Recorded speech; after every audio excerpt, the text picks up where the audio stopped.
Hello, I'm Dylan. And I'm Keon. And this is Trust Your Doctor, that podcast that's not a podcast, it's a time podcast. Because this week we watched Time Heist. Written by Steve Thompson and Stephen Moffat. Directed by Douglas McKinnon. And aired on September 20th, 2014. Double Steves.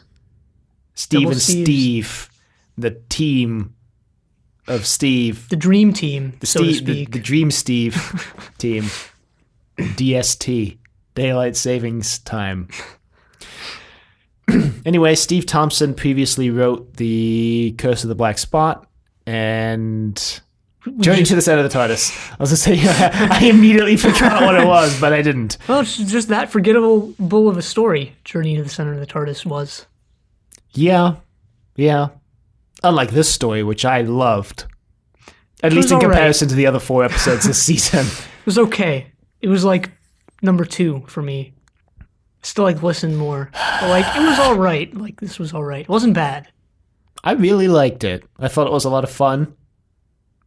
Yeah, no, I thought it was a lot of fun. I think I put my intonation on that sentence way wrong. It's been a long weekend. So apparently there was barely any production about this because I went and looked it up and all I could find was Douglas McKinnon going, when we put the story together, we really just wanted to do a heist movie in Doctor Who. And I've seen every heist movie there ever was, which I seriously doubt, Mr. McKinnon. Yeah, I seriously doubt that as well. I think we're also going to, I think we mentioned this before actually, but probably rethink the making of segment because it's barely even a segment anymore. Yeah, because I guess nobody has recorded anything about the making of. That's there the nice is way. No making of anymore. They don't make episodes anymore. I was going to say nobody cared enough to find out the making of, but I like your answer more. What if this was a Sergio Leone situation where it's they just watched Ocean's 11 and then they're quick, write this. Or it's Sergio Leone watched, what's it called? The Seven Samurai. And then he goes and writes A Fistful of Dollars right after he gets out of the theater. Well, there was also Magnificent Seven, which was also suspiciously similar. Oh, yeah. Yeah. I mean, it kind of felt like it, but it didn't feel like Ocean's 11, really at all. Well, I guess is that it felt like a heist. It felt like a heist episode. Yeah. It's like Doctor Who does a heist, kind of like how Gold was Blake Seven does a heist, although I would argue that I think Doctor Who hits more of the heist tropes than Blake Seven did. Yeah, I would agree with that, I think. Yeah, it does. It just does. This episode actually kind of reminded me of that 11th Doctor episode where they show up in the hotel and they don't know why they're there. The God Complex. Yeah, that one. There's some elements of that, a little bit, but in this one you get a solid explanation for how they ended up there. Whereas in that one it was... Anyway, I guess we'll just dive right into it. The episode starts with Clara and Danny Pink awkwardly preparing another date. The most cringeworthy of scenes possible. Yeah, this romance is getting really annoying and it's already really annoying. It's so weird. It's just so weird. And Danny Pink is just such a weird character. And Clara is now as well. That's the most hilarious description I've ever heard of Danny Pink. And I watched this when it came out, and I saw a lot of descriptions. Yeah, I found out that Danny Pink really is not a beloved character at all. I think for understandable reasons. Yeah. I think especially once the season is complete, we'll look back, and I think it's understandable why people don't like his character as much. Yeah, I don't hate him, like I mentioned last week, but just looking at some fan stuff that I've read online, especially stuff dating back 5 years ago, it's yeah, people had some pretty strong opinions about this character. But anyway, the Doctor intervenes, as he seems to always do. Well, he doesn't intervene in the scene because it's just really awkward. Clara and Danny so, second date. right tonight, you picking me up, going out, and then they're about to kiss, and a kid opens the door, and they both scream out at the same time. This is all in the school, which makes it weirder. Yeah, school romance. I don't know why the X-Files theme. The truth is out there. But then Clara's getting ready for this said date at her house in what is quite possibly the strangest outfit I've ever seen. It's like business it's like a slightly more than business casual. She's wearing like a suit almost, but like the tie is like really, really loose and also poorly tied, I might add. Yeah. It's like sexy business casual. Yeah, the buttons are like pretty undone. I didn't realize how much of a swanky house like Clara has. Like her apartment is pretty cool. Like it just has like cool stuff lying around. It's a lot of clutter, don't get me wrong. She is a very messy person. The doctor says something like, "Why is your face all red?" And she's like, "I got makeup on." He's like, "Oh, why?" And she's like, "I got a date." And he's like, "But we got a thing. We're TARDIS. We're a thing." Gotta say, really warming up to the 12th Doctor. Really warming up to the 12th Doctor. He's brilliant in this episode. And Baz Warrington actually just recently shared on Facebook a video of Peter Capaldi as Malcolm Tucker in, I forget what the show is called. No. It's the show that inspired Malcolm Veep. Tucker was in... It's a show that inspired Veep. I didn't know that Veep was based on a British show, but it's based on this British show whose name I forgot. I knew the name of this once, and now I'm forgetting it. But yeah, it's a compilation of him swearing, since Keon didn't actually explain what the compilation is of. I've seen this compilation before, actually, a couple years ago. It's really funny. It's especially funny in the context of seeing Peter Capaldi as the 12th Doctor, and then seeing him just dropping swears all over the place. Yeah, it's the thick of it. That's what it is. Yeah, and they're pretty creative swears, I guess. Yeah, they're not just the normal FUs. They remind me of some of Gordon Ramsay's. Maybe I think the British just have a knack for swearing. Yeah, that's what they're known for. One of the things they're known for. But anyway, then the TARDIS phone rings, and the doctor's like, "Well, that's weird, because like only a few people have that number." And she's like, "Well, I have that number." And the doctor's like, "Yeah, but you got it from a woman in a shop. Maybe it's the woman in the shop calling right now." Clara tells him not to pick it up, but he's like, "Oh, what's the worst that could happen when you pick up the phone?" And he picks it up, and it like smash cuts to them in like some sort of underground poker room with a circular table, and the doctor's just all of a sudden holding a memory worm, and he's like, "Wait, what?" Cheap title credits. Yeah. So there are some other people at this table. There's Sai, who's like an augmented human. Right, and then there's, I think her name is Sabra? Yeah, Sabra. Sabra. And she's a mutant human. Yeah, a mutoid, if you will. No. I don't think so. No. She's got, well, she something happens to her when she touches this worm, and Clara kind of notices and points it out, but we don't find out what this is till a little bit later. Right. But then nobody knows. Yeah, they don't really know what they're doing there. They've all lost their memory. Well, they ask the doctor who he is, and then all of a sudden it starts playing. All of them apparently gave verbal consent to this memory erasure. Right. And the doctor's like, "Well, all right then." And then this kind of briefcase explains there's this guy named the Architect who tells them that they're going to rob the greatest or the biggest bank in the galaxy, the Bank of Carabraxos.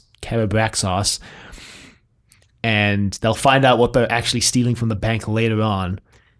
Yeah, the only clue they have is a card that tells them which vaults to rob. Yeah, well, yeah. Mm-hmm. Yeah. And Clara takes that, and this is all being set up by someone named the Architect. Mm-hmm. And then the Architect mentions that the security system there is very tight, and someone's going to bust down the door and kill them in any minute now. And they're like, "Wait, what?"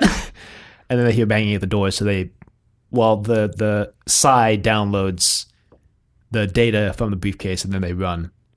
Yeah, I just like to mention that Psy, when he does this download, has like Matrix code in his eye. So, still going strong 15 years later. Great. Matrix code. All I saw was a woman in a red dress. But We can't all be experienced Matrix operators. Wasn't the Matrix code in that just like a recipe for something? I seem to remember that.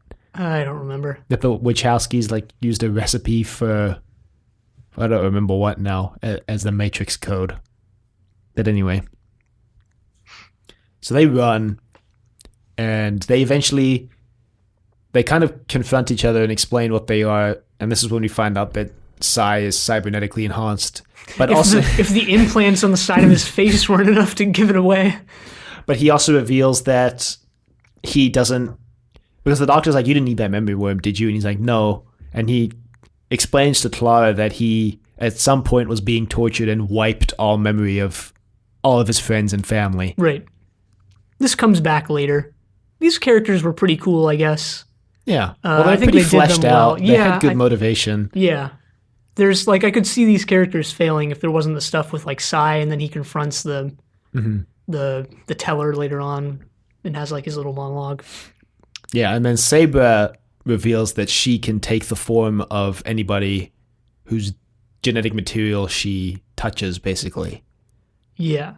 So I forget how they wind up in the bank. I guess they were already there. They're already there, and then they break onto the bank floor, and the doctors got a genetic sample from someone that was in the briefcase, and Saber uses it to turn into that person when they walk out onto the floor. Yeah. And it's this kind of older gentleman. Yeah, this scene is something I want to talk about at the end, but I'll say right now that it's really well done. Like, I don't know, it's very movie-esque, Hollywood-esque. Yeah, this whole thing is very Hollywood-esque. Yeah, except maybe for those scenes filmed in the power station from Into the Dalek. Oh, this whole season is very Hollywood-esque, is what you're saying? But also in this episode, they filmed more scenes at the power station that they also used for Into the Dalek. Yeah. But this whole season does feel very movie-esque, in my opinion. Yeah, that's something I want to touch on, specifically related to this episode at the end. But yeah, so they're on the bank floor, and there's this monster called the Teller that they have. That, like, well, there's the security lady, Mrs. Del Fox, I think it is. Yeah, Del Fox. And she brings out the Teller because she thinks, well, there's been a breach, and the team thinks it's them, and they think they're done for, but then the Teller and Mrs. Del Fox walk over to just some random dude there who was trying to, I guess, break into the bank. Yeah, so the way they do this is that they scan your, like, mind, I guess, to see if you're planning on doing anything. Well, it scans for guilt, basically. Which is like, yeah, all right.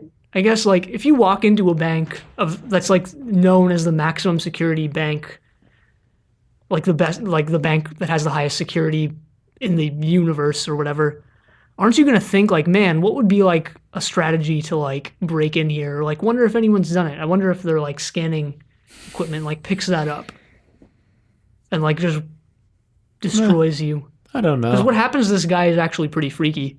Yeah, his the Teller head, like, caves in almost. The Teller turns his brain to soup. Yeah, the Teller, we should explain. He's wearing a straight jacket, I think. Yeah, a straight jacket. But it's like, it also has some chains on it, I believe. Mm-hmm. He has, like, these two eye stalk antenna things. Right. Yeah. And he sends, like, a beam out of his... beam of psychic energy. Well, he has, like, this pulsing, like, brain that looks like it's just under a thin membrane under his skin. Yeah. It, like, just beams this ray that caves your head in, which is what happens to this guy. Yeah. We see him later on, too, and it doesn't look pretty. It doesn't look pretty now, because we see it caved in right now, and the doctor's like, well, better stay away from the Teller. So they go, basically how his bank works is you go into this room, you breathe into this breath receptacle. Yeah. It's like a fingerprint scanner, but, like, with breath. And then it brings to you what you what you have stored in the bank. So Saber, as this guy, breathes into the thing, and it brings them another suitcase. And the doctor's like, neat, a suitcase. He opens it up. He's like, wow, it's a bomb. And this is when Clara first questions, like, well, if the architect can get all this stuff in here, why do we have to do all this? The doctor's like, well, I don't know. That's a good question, Clara. I guess we'll figure it out later. Probably because Stephen Moffat wrote this story and there's some time loop shenanigans. I mean, right away, I mean, it's not like I guessed the plot as soon as they introduce everything, but it's like right away there's the hint of, like, okay, Stephen Moffat wrote this. I wonder if they're if the future versions of themselves are setting all this up. Also, the name of the episode is Time Heist. Yeah. But then the doctor is like, I'm going to blow a hole in the floor. And then Sai's like, nope, I'm out. And then the doctor's like, look, think of whatever you wanted in life. The thing you want most. It's in this bank, so we're going for it. Or you can walk out there and you can leave. Your choice. And the guy's like, oh, I guess. But it turns out the bomb is like, it has a name, but I forgot what it was. And it takes the blast to another plane of existence. It takes the molecules that it would destroy to another plane. Then it can bring them back, I guess. Yeah, they never actually say that it brings them back. So when it does bring them back, you're like, oh, okay, I guess it can bring them back. I guess it works both ways.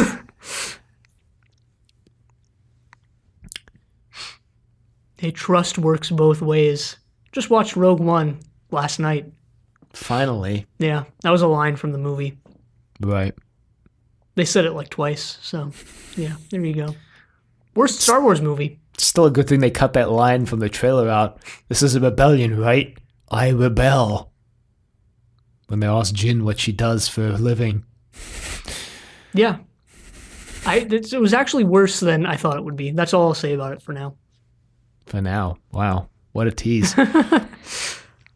They go down into the pipes, I guess, and they find another briefcase.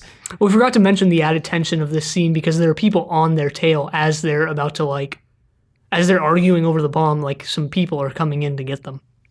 Right. So there's some definitely some good tension there. Some tension that I seem to remember Gold from Blake 7 lacking. Or I seem to remember the original 1960 Ocean's 11 severely lacking. If you've never watched the original Ocean's 11, the general it's historical, whatever. It was important. Dull as hell. The essential premise is that they spend half the movie planning the heist and they pull off the heist basically without a hitch. I think the basic premise of the movie is better summed up as Frank Sinatra got his buddies together and they just dicked around on camera for an hour and a half. Because this quote planning unquote is just them playing pranks on each other until it's time to commit the heist. Yeah, the 2001 one, much better. Much better movie. Soderbergh one. With much better actors as well. Much funnier moments, actually, even though there was some... Whatever, we don't need to get into it. Check out Triple Play. Ocean's 12 is still severely underrated. Best Ocean's movie, masterpiece. Never mind, don't check out Triple Play. So, they find this other briefcase, and it's got these 6 kind of vials in them, and the doctor's like, huh, weird. And he kind of just pockets them, and he's like, I don't know what these are, and then Saber's like, you're lying. Off to the side, she pulls the doctor aside, and he's like, yeah, how'd you know I was lying? She's like, I've seen tons of faces because I've had all of them. And the doctor's like, yeah, I mean, I know what they are. They're exit switch, basically. An exit route, I think he says. Yeah, and she has a nickname for them. What, the blenders or something like that? I don't know. It was some appliance. Yeah. But I remember being confused by the nickname of why is she calling them that? Whatever. They're being chased, so they hide in a vent, which takes them to the teller's hibernation pod. Yeah, there's a little mini jump scare with the teller, actually.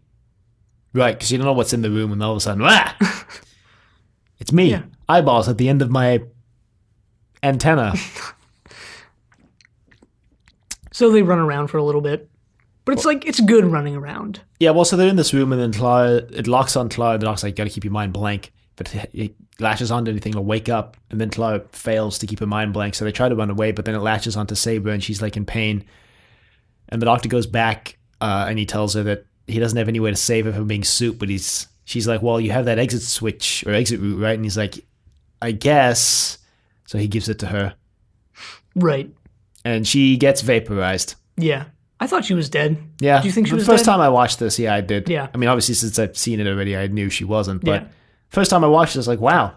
And she's just dead. Yeah. Well, so they run now down this corridor, and they arrive at the vault, essentially. Yeah.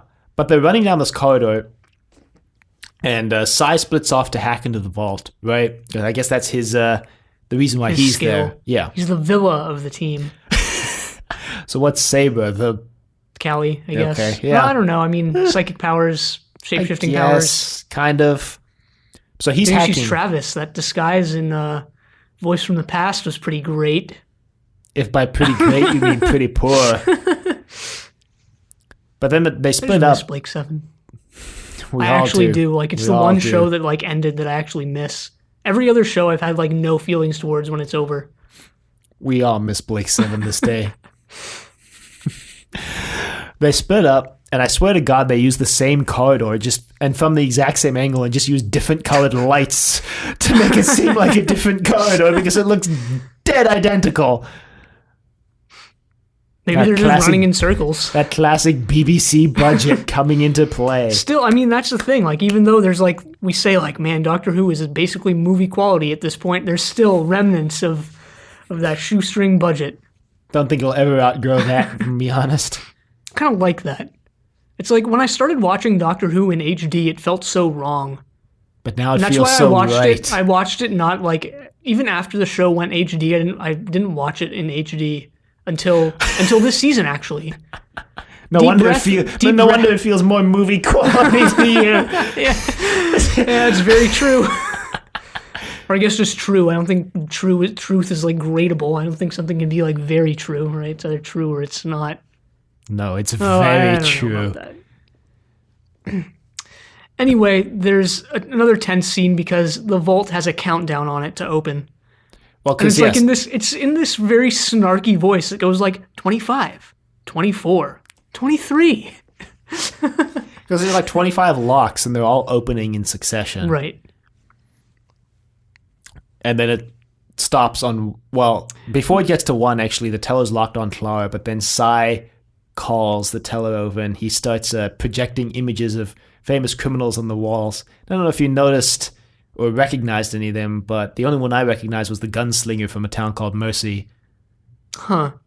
Yeah, no, I didn't recognize any of them. But nice little touch there. I don't want to say this without being sure.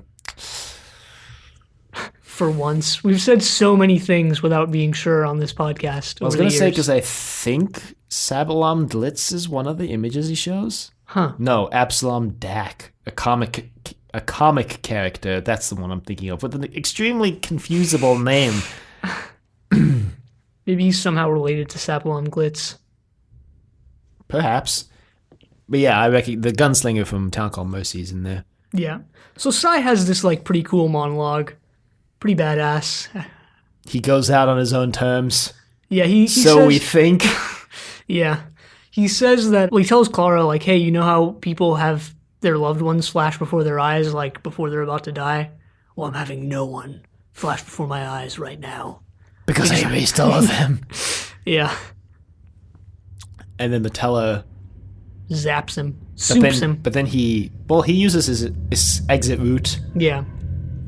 I thought he was dead, too, though, for whatever reason. Probably because it seemed like he was. Yeah. Wait a minute. I just realized this. The person with psychic power, there's Psy. Who's psychic. And he's not psychic. Psy is not psychic. And well, okay, I guess shapeshifting isn't a psychic power. It's like a genetic power. Is Miss, what's her name from X-Men? Mystique. Yeah. She's not psychic. No. No, that's Dr. X. And Jean Grey. Yeah. Yeah, how about that Dark Phoenix coming out? Looks just like good. Looks like X-Men 3 rebooted. That's what it is. I actually think it's written. That's actually what it is. I think it's actually written and directed by one of the guys who did X-Men 3. So anyway, the vault opens. Clara and the Doctor make their way in, and the first safe that they open is the one that I think Psy was looking for. Well, it's just written on the card what vaults they go to. So the Doc's like, well, I guess we'll look at those. But the thing is, actually, we skipped a little kind of important note here that the vault stops on number 1 and it gets jammed, but then a solar flare hits. Oh, yeah. And that's when the Doctor figures out it's time travel's involved because he said that there's no way that the architect could have known this solar flare was going to happen unless he's from the future and already had knowledge of this event, and thus planned the heist to be at the exact moment the solar flare would hit to open the vault. Right. It's another hint that, like, okay, this is them. They bust into the vault, and yeah, they go looking through the little things, and they find a genetic suppressant for Sabra. Yeah, and I liked this because it kind of retroactively, like, when they were like with the Doctor and Clara, I was like, all right, Sai has a little more to him than Sabra, it seems. Mm-hmm. But then we find out, right, that Sabra actually wanted to get rid of her power. Well, she had that whole little monologue with the Doctor where she's like, can you imagine never being able to get close to anyone?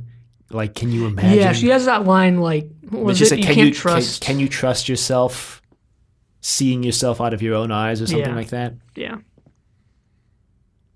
And then in Sai's vault or safe reward, I guess, is kind of like an electronic skeleton key that can restore anything. Yeah. I guess you just like recycle binned his memories instead of like actually deleting them. Forgot to clear the recycle bin. Classic user error. And then the Doctor and Clara's is in the personal vault, but then they get confronted by the teller and they're like, oops. Oh, darn. Oh, no. So they get taken to Mrs. Delfox's office. Well, they get taken to the person who owns the bank. And they get taken to Delfox. We don't find out. Oh, yeah. We don't find out who Carabraxos is until they get to the personal vault. But then Mrs. Delfox is like, well, we got to put the teller in hibernation during the solar flare, so we'll just have the guards kill you, and she leaves. And the guards are like, you're not getting it, are you, Doctor? And he's like, what? And it's revealed to be... Who else? Nobody. They just shoot them. Wow. It's Savalon Glitz. He was trying to rob the bank too. That would have been the greatest. That would have been the greatest possible twist in this episode. It was if the other guard took off his mask and Savalon Glitz actually died, and his barcode sideburn, just like, hello, Doc. No, it's Sai and Sabra. Right. And the Doc's like, wow, you didn't die. And they're like, no, the little exit routes are actually teleporters and not vaporizers. The Doc's like, well, that's kind of cool. And they're like, yeah, it took us up to a ship up in orbit. There's a blue box up there. And the Doc's like, yes. I think Clara does that. Doesn't she do the little fist pump? Oh, yeah. Yes. I guess she wants to get home to her date. The Doctor drops her off, like, right before it starts. Yeah, but then After she's like... going on this tiring adventure and eating right before. She even mentions that, but we'll get there. We'll get there. But then the Doctor hands the two of them their little reward, and he said, I mean, if you want to leave, you can leave now. And they're like, well, what about you? And he's like, whatever's for me is in the personal vault. And they're like, well, we're going to help you get it. Yeah, this is pretty cool. Like, Sai and Sabra are actually pretty cool story-specific characters because they don't just bail here. When they could have. Yeah. I guess they felt like they owed the Doctor something. Yeah. And maybe they wanted to find out why the hell their memories were wiped. Yeah, I feel like also, like you just mentioned, part of this is like, we're all in this together. We need to figure out why we were all put together. Mm-hmm. Which they do. Well, they get to the personal vault, and guess who's there? Mrs. Delfox. Except not actually. It's actually Madame Carabraxos. Yeah. Turns out that Delfox was actually one of her many clones. Yeah. Who she incinerates when she doesn't like them anymore. And the Doc's like, wow, you'd be what does he say? Like a career maker for the right psychologist, I think he says. Yeah. Yeah. Now that I think about it, this actually is sort of a parallel with Sabra saying, like, how could you trust yourself looking at your, whatever her line was. How could you trust your, whatever How could you trust yourself seeing yourself out of your own eyes? Right. I think that's exactly what it was. Yeah, just realized that actually. Huh. Yeah, me too. Interesting. I mean, that's how the Doctor pieces it together. Is because he's like, what did you say earlier, Sabra? And she's like, how could you trust yourself seeing yourself out of your own eyes? And the Doc's like, yes. And he starts snapping his fingers. He's like, yes. Shut up. Everyone shut up. No one's even talking. And he's like, shut up, shut it up. And he's like, unshut up to Sabra. Yeah. And Clara's like, what the hell are you doing, Doctor? And he's like, what do I know about the architect? I know one thing. I hate the architect. He's an egomaniacal, manipulative genius or something. He's like, I know, I hate him. The doctor's like, so what was the weird thing about the teleporters? And Sabre's like, I don't know. He's like, there were 6 of them. They don't really piece that together yet. And the doctor's like, why were there 6 of them? But then the doctor writes down his phone number and gives it to Carabraxos, and he's like, you're going to need this one day. But also the note that says, I'm a time traveler. Right. Well, he says, you're going to need this one day. And she's like, why would I need this? He's like, one day you'll be old and full of regrets, and you're going to need this, and you're going to call this number. And she's like, yeah, right. And she leaves, and the doctor does the call me signal to her. Sorry. As she leaves. Right. And pretty much explains everything. Well, he doesn't explain it. The teller comes in. There's a solar flare happening, which is apparently destroying the bank. The teller comes in, and the doctor's like, this is the only way to find out what's behind that memory erasure. Oh, yeah. He still can't remember. But the teller's going to help him remember. Yeah, so the teller... The teller's also psychically linked to Carabraxos. Yeah. Can't say that name. Which I must have been mentioned earlier. Must have. Yeah, this is the bank of Carabraxos. No, but like the fact that she's psychically linked with the teller. Oh, but like I'm it just sure felt. It was. Yeah, I don't remember what. Like I didn't get that until this scene, so it felt kind of out of nowhere. But like, it must have been mentioned earlier. But whatever. I'm sure it was, and we're just not remembering. Yeah. But the teller kind of pieces together the doctor's memory, and it's revealed that the doctor was the one who set all the suitcases down. If you hadn't pieced it together already, I saw this coming, like I mentioned. And then the doctor also explains that the reason why they had to have their memories wiped was because the teller would have locked onto their guilt if they knew why they were there, which is why they erased their memories. Yeah, and this is why the TARDIS couldn't land, which this is actually explained earlier, but because of the time. Yeah. Actually, what was it? It's because of the solar flare and would have messed with the TARDIS. So then the doctor reveals that the reason why he's there, or I guess his reward, is to save the last of the species, the teller. Yeah, because it wasn't actually a time heist. It was a rescue mission.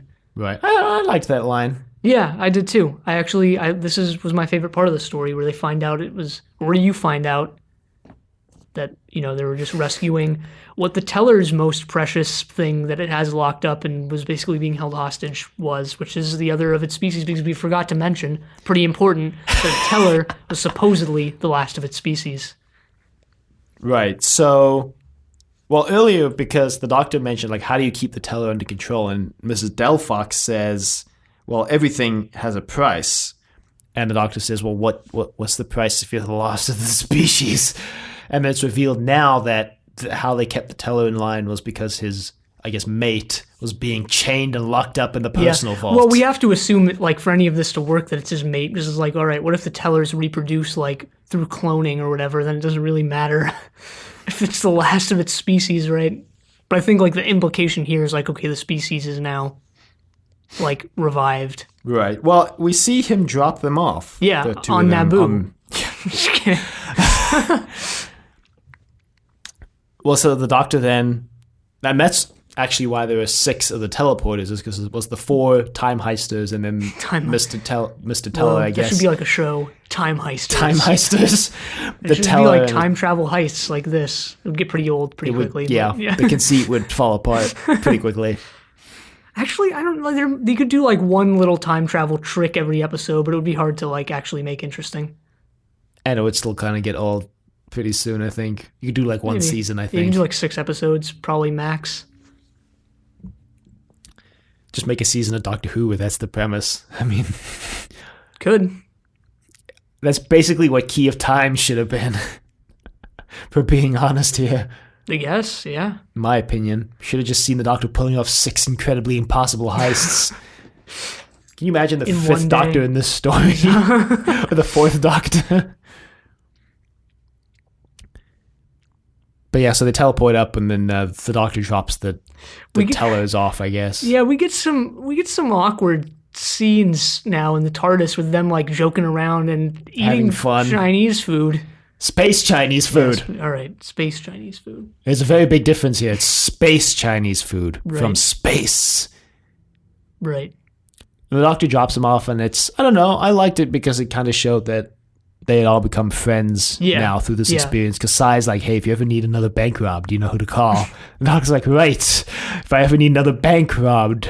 Right, and Saber hugs him, which is, I guess, a running theme of the 12th Doctor, being hugged and not being super down with it yet. Oh, God. Like I said before, I'm just dreading when the 12th Doctor, like, inevitably becomes nicer and opens up more. It's gonna suck. And she leaves, and then the Doctor drops Clara off, and she's like, I'm gonna go eat another meal now. And he's like, nope, calories consumed in the TARDIS don't count. And she's like, wait, what? He's like, just kidding. It's a time machine, not a miracle worker. It does feel like a miracle worker sometimes. I guess. It's a time machine, so what's the difference? Sure. And that's it. Then we get a really bad next time trailer. Yeah. Not looking forward to next week's episode. I'm telling you, they put all the worst scenes in that next time trailer. It's good, I guess. So I really like this story. Like, a lot. I think it was cleverly paced and put together. Like, it actually felt like a heist movie, I guess. It hit all the heist tropes. You got your team, right? You got your plan. All of them have their one specialty that all comes into play during the heist. They hit hiccups. By the books. Well, you get hiccups during the heist, but then it all works out in the end through something that you, as the audience, didn't know until the end. The kind of reveal, so to speak. Right. So it's conventional. It's conventional doesn't mean bad. No, I know. I didn't say it did. Some might assume that it does, though, which is what I'm specifying. Yeah. Conventional doesn't mean bad. There's some really subtle characterization of the Doctor in here where he's like, what do I know about the architect more than anything? Well, I hate him. And when you find out that the architect is the Doctor, it kind of makes you realize that the Doctor figured out that he was the architect when he realized that the one person in the universe he hated that much was himself. Kind of makes you feel for him a little bit. Ish. I actually liked Sai and Sabra more in this episode than I did the Doctor and Clara. Well, Sabra has a line that's, I think, plays into the overarching theme of this kind of season, because the Doctor, when Sabra is about to use the exit route, she tells the Doctor, like, whenever you meet this architect, promise me you'll kill him. And the Doctor says, I hate the architect as much as you do, but I can't make that promise. And Sabra responds with, a good man, I kind of left it a little late to meet one, didn't I? And then she dies.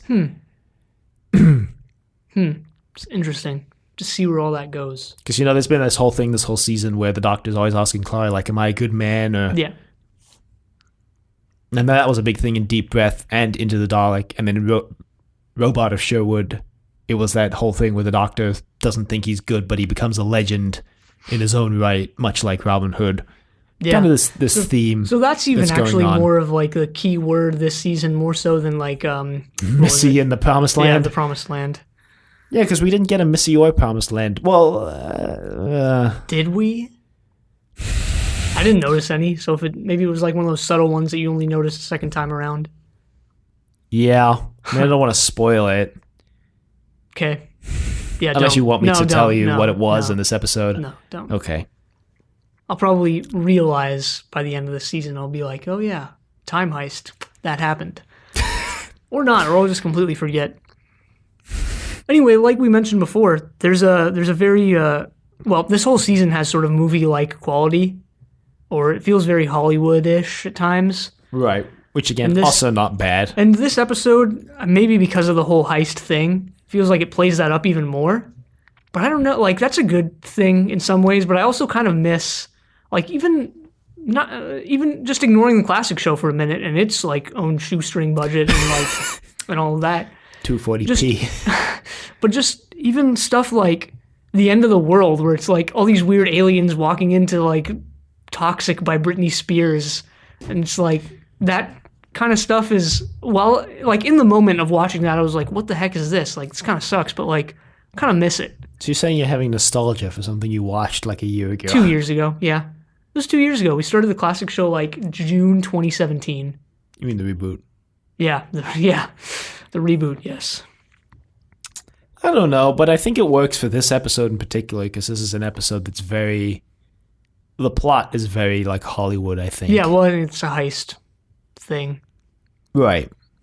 And how many heists do you see on TV? I don't know. I don't watch TV Well, I can't think of any off the top of my head except Gold from Blake 7. At least no heists that like check the heist trope checklist, I guess. I guess there are plenty of crime shows out there. I don't watch any of them, so I wouldn't know. Well, basically all television can be summarized as crime shows or science fiction nowadays, pretty much. Yeah, well, I mean, that's like, yeah, sure. Fiction, like... Or all successful television shows, I guess I should say. Yeah. Or popular television shows. Because you can find things that are outside those genres, well, but you'd be hard-pressed to find a popular one. Yeah, I guess for drama. There's also like sitcoms, reality. Sitcoms and or soap operas. Right. Soap operas I wouldn't consider drama. Soap opera is a genre. No, I wouldn't consider it drama. I know, yeah. But yeah, it's a genre. It's its own thing. Yeah. It's its own thing. Yeah.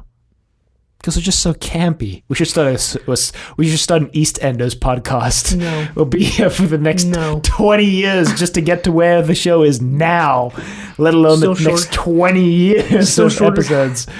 Still shorter than our Calvin and Hobbes podcast idea. I'll just explain that now because I don't think we ever actually explained it on recording. We had an idea to do a Calvin and Hobbes podcast. Calvin and Hobbes, if you don't know, is an American comic strip that ran in the newspapers from like 1985 to 95, I think.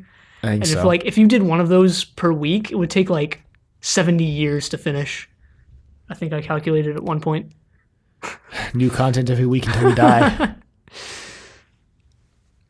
But yeah, I kind of miss the sort of very in your face, like, this is on a budget, like, type thing of like, all right, I don't know. I don't know what I'm trying to say. You miss the campiness. I guess. Yeah. But I don't think the campiness ever went away. No, it's not fully gone away. It's like actually Robot of Sherwood was very campy. Yeah, it's coming back. Like, I think it did go away to a big extent, and I think it's coming back here with the 12th Doctor. Mm-hmm. There's a lot, like I mentioned before, there's a lot more humor, and there seems to be a lot more physical humor. Maybe not in this episode, but just overall. Well, the 12th Doctor was, at least when Moffat explained what he was going to be when he conceived of the character, was he's like, it's going to be more of a return to classic form. It's good. It's a good thing. Peter Capaldi's a classic Doctor Who fan. Yeah, he is. And a brilliant actor. I think we can all agree on that. Unless you disagree. No, I mean, he's a good actor. Okay. Good. Yeah. I really enjoyed the story. Definitely my favorite of the season. Going to be some sort of repercussion, if I disagreed there. I guess I'll never find out, though. Or I'll never find out. But yeah, good story. Not great. Nothing. Didn't really hit anything out of the park in any department. I'm sure you don't want to be hearing those baseball metaphors anymore.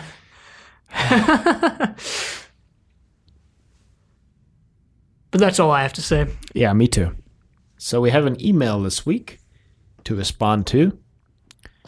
Subject line, Trust Your Doctor /Zenith. Rip Zenith. Hi, Dylan and Keon. I totally loved your Blake 7 podcast, Zenith, and now really miss it. Same here. It's by far both of those things, actually. It's by far the best B7 podcast out there, and I will definitely be revisiting it in the future, and I'm pleased that I was a tiny part of it, even though it was just one puny email. Your fresh opinions, which often contradicted received fan wisdom, were great and often eye-opening. For instance, you were right about the episode Aurak. It is really boring, and they failed to address the issue of Enzo's abandoned goldfish, which probably ended up having to eat each other. I still haven't seen Firefly, but have watched Dark Matter since I heard you mention it. I enjoyed it, and the Blake 7 influence was obvious, but I was pig sick that it was axed after a cliffhanger. Yes, so was I. It ends on such a massive cliffhanger that has no resolution. That can be good sometimes. Not in this case. I've been catching up on a lot of the older episodes of Trust Your Doctor. And also listening to the new one each week. I haven't rewatched season 8 since first transmission because I thought it was diabolical. So I'm interested to see if you can detect more merit in it than I did. Can you untangle what this series is trying to say about the military? As far as I can remember, the message is all over the place. Is being a soldier good or bad? Stephen Moffat doesn't seem to know what he thinks. And if there's any point to the Danny Pink character, I'd like to hear about that too. Whoa. Hey, I'm just trying to keep the email interesting. just trying to keep us, keep us in the game here. I don't know what that means, but continue. Let's continuing those baseball metaphors. Keon's approval of the Rings of Arcatan is at odds with my recollection of it. I found it so boring I can hardly remember it at all. All I recall is, bullet point, there was a girl in it. Somebody was singing at Multiple one point. girls in it, yes. The Doctor ranted his way through a monologue, which should have been one of those defining Doctor moments, like Hartnell's speech when Susan left, but which was so low in the mix under the music that it was barely audible. And the baddie looked exactly like I have always imagined the Great Pumpkin. Wow. So I'll have to rewatch it in light of what it allegedly says about economics and ecology. If I ever go insane, I might even rewatch the Armageddon Factor. Well, it hurts. But it's also, it hurts in a good way. In like a very masochistic, good way. Did you hear that, listeners? Keon likes it when you tell him his opinions are wrong. Congratulations on getting to episode 250 of Trust Your Doctor.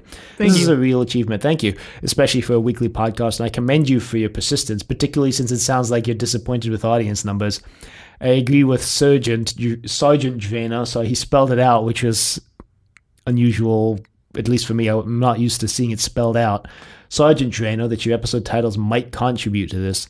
I really like the randomness of the titles, but if someone wants to find podcasts on the first Davros story, they're going to search for Doctor Who Genesis of the Daleks, not Trust Your Doctor on screen. I'm not trying to find faults, I just think your podcast deserves to be much more widely listened to. Thanks for the many good hours of good listening you've put out there, and keep up the good work. With warm regards, Maxie, Melbourne, Australia. Well, thanks, Maxie. Yeah, thanks for that email. And just in regards to Blake 7 podcast, or with regard, sorry, myself, but I don't think anyone else really cares. Yes, exactly what I was going to say. But yeah, I urge you to check out Blake 7 in Character. It's a really great Blake 7 podcast where they dive into specific characters in each episode, and they also have a lot of knowledge about costuming in Blake 7, which is pretty much their own thing. I think they're the most knowledgeable, maybe except for Making Blake 7, the Twitter feed. I think they're the most knowledgeable about Blake 7 costumes. Mm-hmm. In regards to searching for our episodes, I usually put tags on all the episodes that include the title of the episode or serial that we watched. Yeah, I have a solution to this. Although I'm not entirely problem, sure that works. I haven't told Dylan yet, and I guess we'll discuss it right after recording. But I think it'll work. I think it'll be a good way to have unique titles and get the episode name in. Hopefully. I'm doing that skeptical face emoji, the one with the one eyebrow raised that I just discovered a week ago. What else here? In regards to the Rings of Arcatan, yeah, it was pretty mediocre.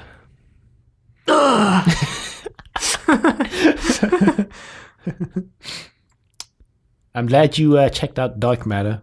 I really rather enjoyed that show. Like I said, bummer about the massive freaking cliffhanger, though. And yes, 250 episodes of Trust Your Doctor. Although more, because we had a couple crossovers, and we also didn't include in the numbering all those Dark Years episodes we did about the audios and the books. Well, 250 numbered, so... Probably something at like 275 actually released. Yeah, something like that. But yeah, thanks again. Thank you again for being a fan of the show, and thank you for emailing us a lot. We really, really appreciate hearing from our fans. On that note, if you would like to email us, you can reach us at thedoctor@decorativevegetable.com. Questions, comments, concerns, angry rants, love letters, your thoughts on Time Heist. You can find us on YouTube at Decorative Vegetable. You can find us on Apple Podcasts and Google Play at Trust Your Doctor. Be sure to leave a rating if you liked the show. Check us on Facebook, Trust Your Doctor. Like us on Facebook. Also check us on Twitter at TYD Podcast, and follow us on Twitter. And next time, we're watching The Caretaker. But until then, the end.